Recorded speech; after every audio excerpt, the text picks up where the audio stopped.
Fala aí, galera! Que saudade de vocês, sétimo ano! Nossa, que saudade mesmo, hein? Nossas aulas topzera, turma muito legal.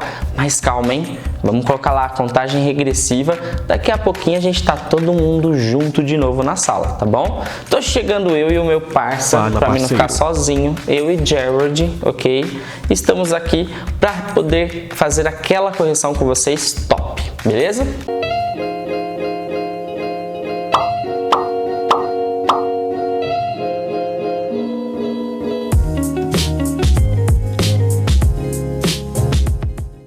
Bom, a gente terminou, na verdade, os módulos, né? Vocês estudaram de casa, teve todo o auxílio do Objetivo Online, muito top, professores excelentes, passaram para vocês todo o conceito que a gente precisava finalizar a apostila e aí ficou para a gente corrigir algumas tarefinhas lá que a gente não tinha conseguido finalizar. Ok?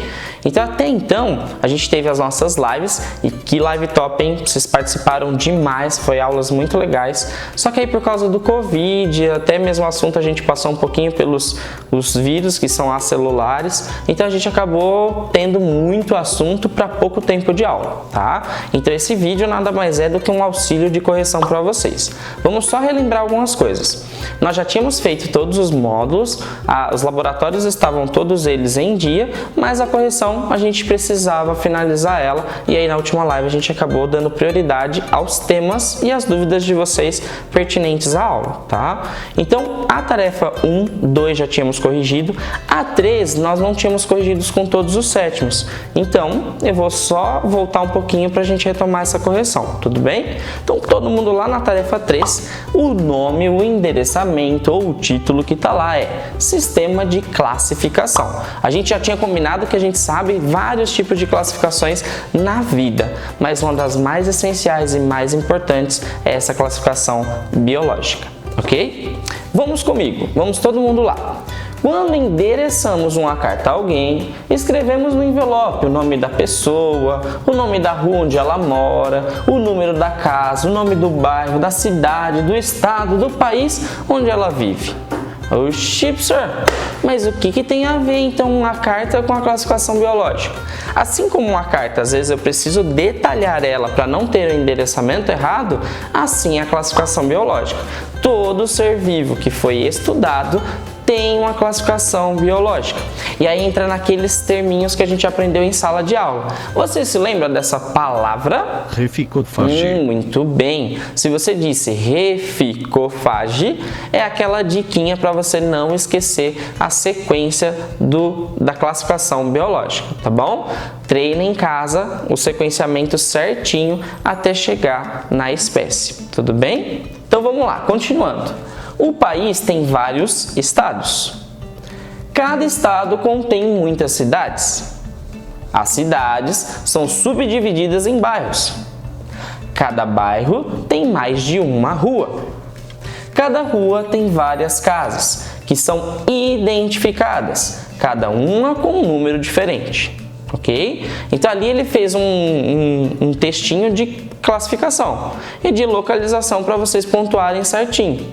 Então vocês sabem que tem que ir, às vezes, de um âmbito maior, mas para algo mais detalhado. É assim que funciona a classificação biológica para os seres vivos também.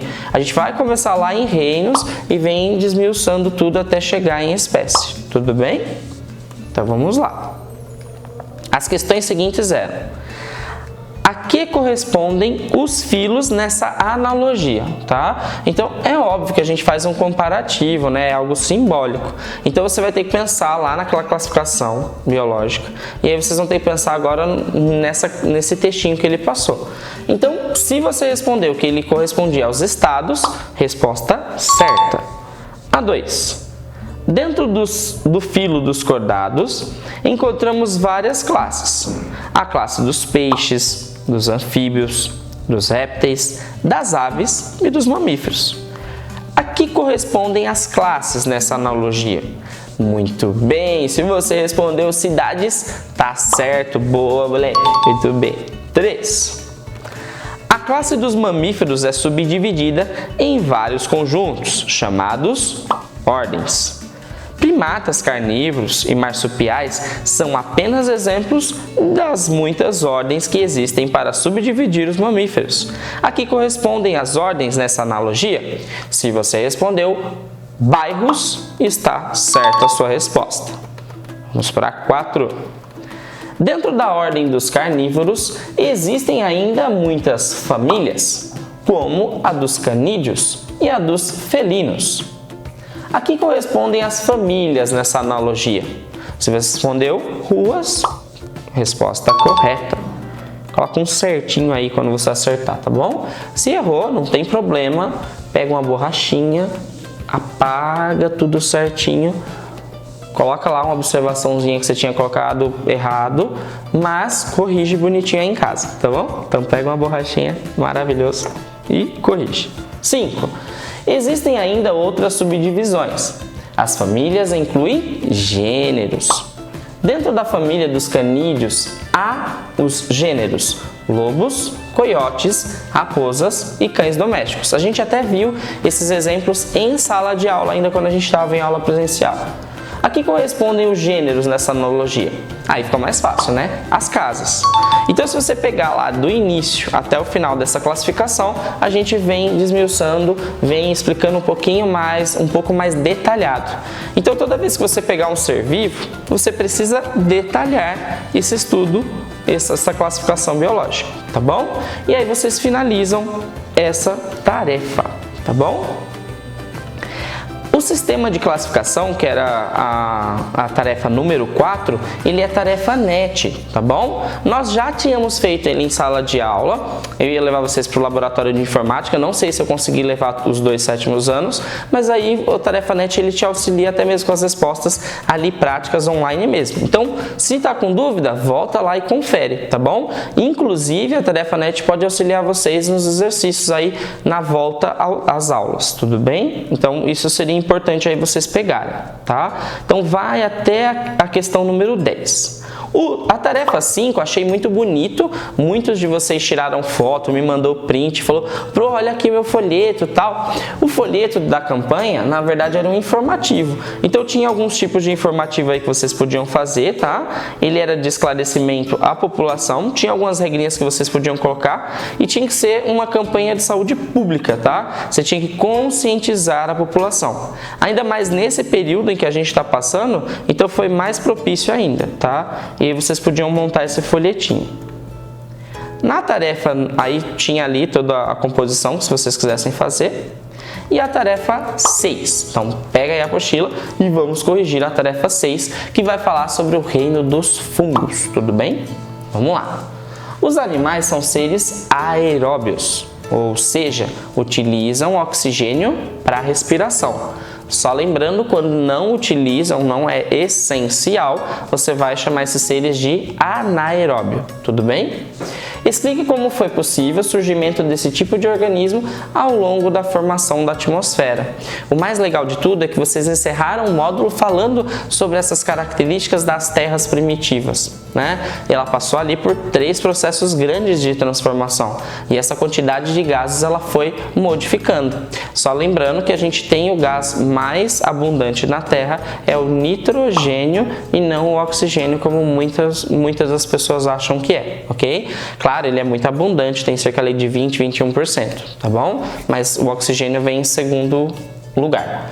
O aparecimento e a existência dos seres aeróbios foram possíveis através do aparecimento de seres anaeróbios fotossintetizantes. Lembra do conceito de fotossíntese no 6º ano? Eu falei que a gente ia usar, tá vendo aí?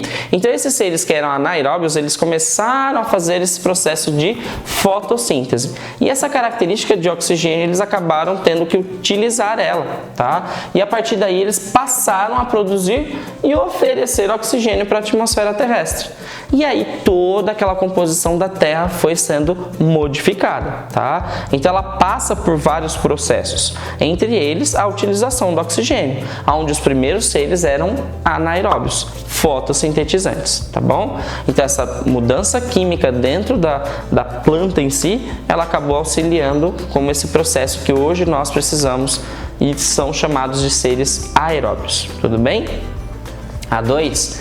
Sabemos que em outros planetas como Vênus e Marte existem atmosferas diferentes da terrestre e que há também planetas nos quais a atmosfera é ausente.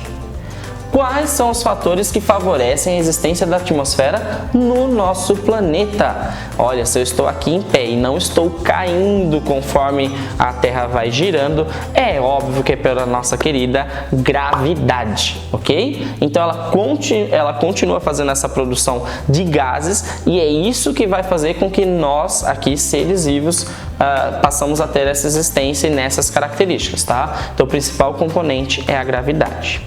A3. Se a quantidade de gases, principalmente oxigênio, vai diminuindo à medida que a altitude aumenta, como é possível viajarmos utilizando aeronaves que atingem facilmente 11.000 metros de altitude?